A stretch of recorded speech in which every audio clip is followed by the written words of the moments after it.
दोस्तों, आज science classes में आपका एक बार फिर से स्वागत है। राजस्थानी भाषा और साहित्य का टेस्ट नंबर 4 आपके सामने लेकर हाजिर हूँ।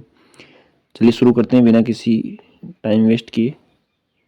फर्स्ट क्वेश्चन है, राजस्थानी भाषा के प्रथम उपन्यासकार, नाटककार व कहानीकार है।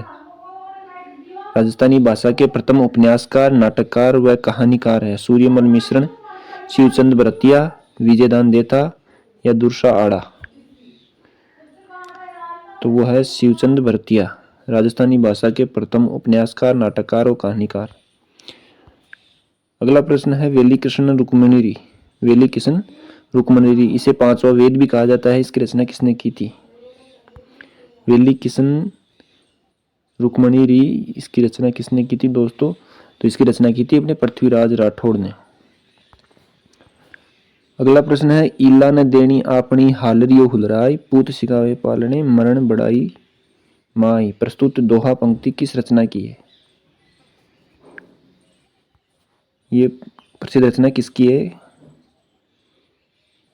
तो ये दोस्तों अपना है सूर्यमल मिश्रण जी की, और ये वीर सतसई में इन्होंने ये लिखी थी।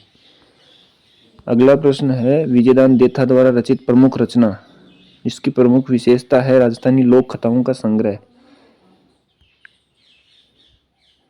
विजयदान देथा द्वारा रचित प्रमुख रचना जिसकी प्रमुख विशेषता है राजस्थानी लोक कथाओं का संग्रह, ये है कौन सी है वो दोस्तों? तो वो है बातारी फुलवारी।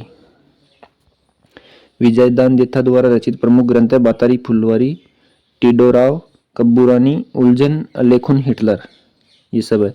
लेकिन उनके द्वारा लिखित ऐसी रचना जिसमें लोक कथाओं का संग्रह है वो है बातारी फुलवारी। अगला प्रश्न है दोस्तों, रसिक रत्नावली के लेखक कौन थे? रसिक रत्नावली के लेखक कौन थे? नागरिदेस, माधोदास दधवाड़िया, नरहरिदास और कवि हरिसेन। तो रसिक रत्नावली के लेखक थे नरहरिदास। अगला प्रश्न है, निम्न में से कौन सी मांड गायिका बीकानेर से संबंधित नहीं है? गौरी देवी, हाजन अल्लाह जिलाबाई, बन्नो बेगम या इनमें से कोई नहीं। तो मांड गायिका जो बीकानेर से संबंधित नहीं है वो है बन्नो बेगम। ये जयपुर की प्रसिद्ध मांड गायिका थी दोस्तों। अगला प्रश्न है, मरुवाणी क्या है? मरुवाणी क्या है? राजस्थानी भाषा का शब्दकोश है, राजस्थानी भाषा गीतों का संग्रह है, राजस्थानी भाषा की मासिक पत्रिका है, जयपुर रेडियो से प्रसारित होने वाला कोई कार्यक्रम है। तो मरुवाणी है वो राजस्थानी भाषा की मासिक पत्रिका है। अगला प्रश्न है, अकबर के नवरत्नों में से राजस्थान के कौन से कवि है? अकबर के नवरत्नों में से राजस्थान के कौन से कवि है? अबुल फजल, चंद्रबरदाई, दुर्गादास राठौड़ या कालिदास। तो अकबर के नवरत्नों में से जो राजस्थान से बिलोंग करते हैं वो थे अबुल फजल। नवरत्नों में थे अबुल फजल, थे फेजी, तानसेन, राजा बीरबल, राजा टोडरमल, राजा मानसिंह, अब्दुल रहीम, खायम खाना, फकीर अजीउद्दीन मुल्ला दो प्याजा। ये टोटल 9 उनके नवरत्नों में शामिल थे। अगला प्रश्न है, नैनसिरी ख्यात किस भाषा में लिखी गई है? नैनसिरी ख्यात किस भाषा में लिखी गई है? तो दोस्तों सीधी सी है, नैनसी की ख्यात है वो राजस्थानी भाषा में लिखी गई है। अगला प्रश्न है, खेराड़ी किस क्षेत्र की बोली है? खेराड़ी किस क्षेत्र की बोली है? तो दोस्तों खेराड़ी है वो बूंदी और शाहपुरा क्षेत्र की बोली है। अगला प्रश्न है, दुर्सा आडा ने किस ग्रंथ को पांचवा वेद कहा है? दुर्सा आडा ने किस ग्रंथ को पांचवा वेद कहा है? तो पीछे क्वेश्चन अपना आ चुका है। वेली कृष्ण जो रुक्मणीरी है उसको दुर्सा आडा ने पांचवा वेद भी कहा है। अगला प्रश्न है दोस्तों कि महाराणा कुंभा द्वारा रचित 4 नाटकों में कीर्ति स्तंभ अभिलेख के अनुसार किस भाषा का प्रयोग किया गया है? तो महाराणा कुंभा थे, उन्होंने 4 नाटक लिखे थे और कीर्ति स्तंभ में उनका उल्लेख है। तो उसमें जिस भाषा का उल्लेख, जिस भाषा में वो लिखे गए थे वो भाषा कौन सी है दोस्तों?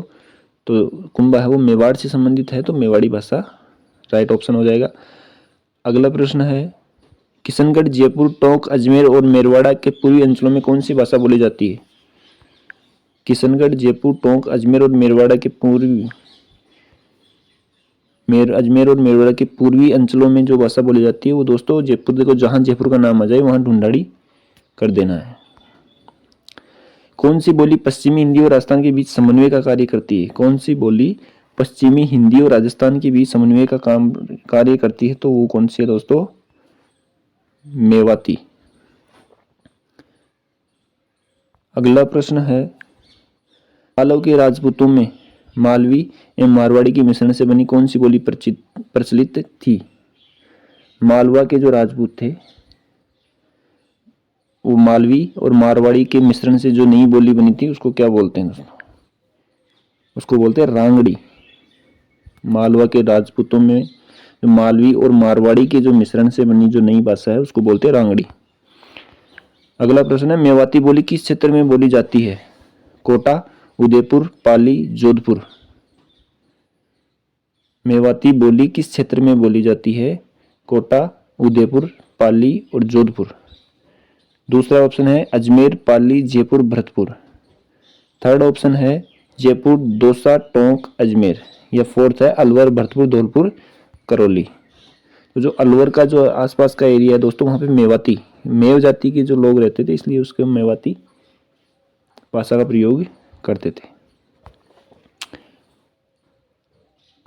अगला प्रश्न है, आईने अकबरी के रचयिता कौन थे? आईने अकबरी के रचयिता थे दोस्तों अबुल फजल। अगला प्रश्न है, धरती दोहरारी राजस्थानी कविता के लेखक कौन है? धरती दोहरारी ये कविता किसने लिखी थी? तो वो लिखी थी कन्हैया लाल सेठिया ने।